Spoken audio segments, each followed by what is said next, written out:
This is Katsu, my 4-year-old crested gecko, and today her tank is getting an upgrade. As you can see, the tank is in a bit of a bad state. There's poop all over the glass, the peace lily needs to be pruned, it hasn't been watered in weeks, and the rest of the stuff inside the tank is in just a general state of disarray. That's why I decided to clean the tank. So for this part of the video, I kind of want to just talk about what I want for this tank. Basically, I just want to make it look all brand new.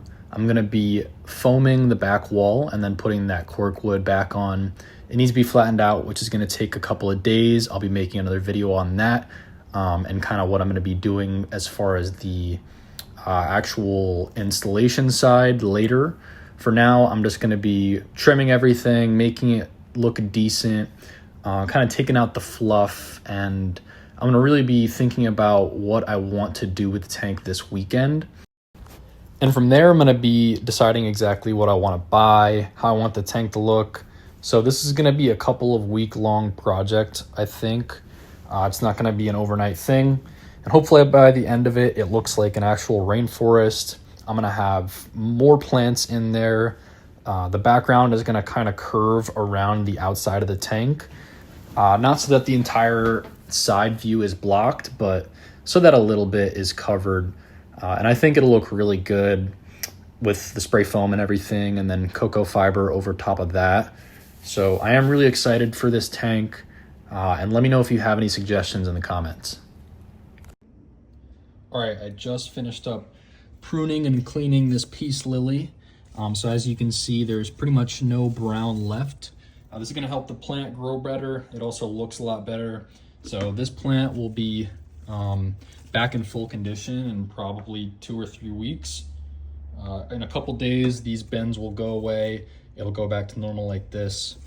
But besides that, I got pretty much everything outside of the tank. So we're gonna go ahead and clean everything. I already cleaned up all this. We're gonna clean the glass next. And then I'm gonna see if I can get this old caulk off, but I don't think that's gonna happen. We might just have to let it sit. All right, glass is looking quite good. It's still got some, dirty stuff. Obviously this side is pretty bad, but it's a lot better. Tank is looking great.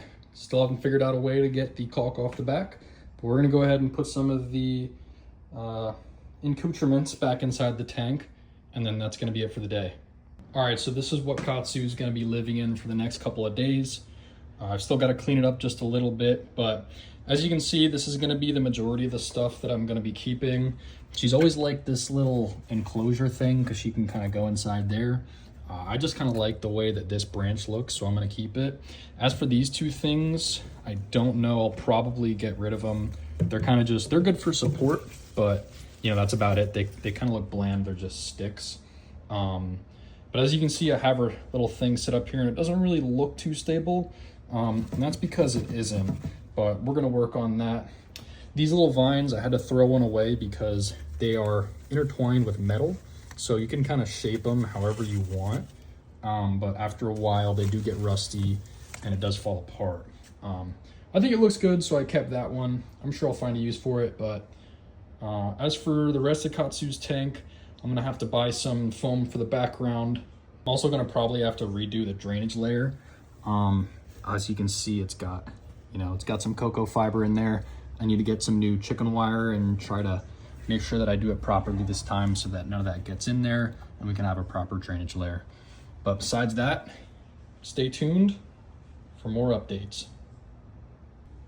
One thing I was extremely excited to see while I was doing this were the springtails. I had no idea whether or not I had any left alive because obviously I've left this tank alone for quite a while, but it is really good to see that they're still alive and well in there.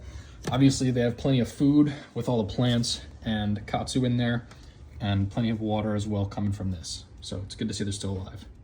Katsu is back in the tank, enjoying her little fog bath, and she is ready for an upgrade.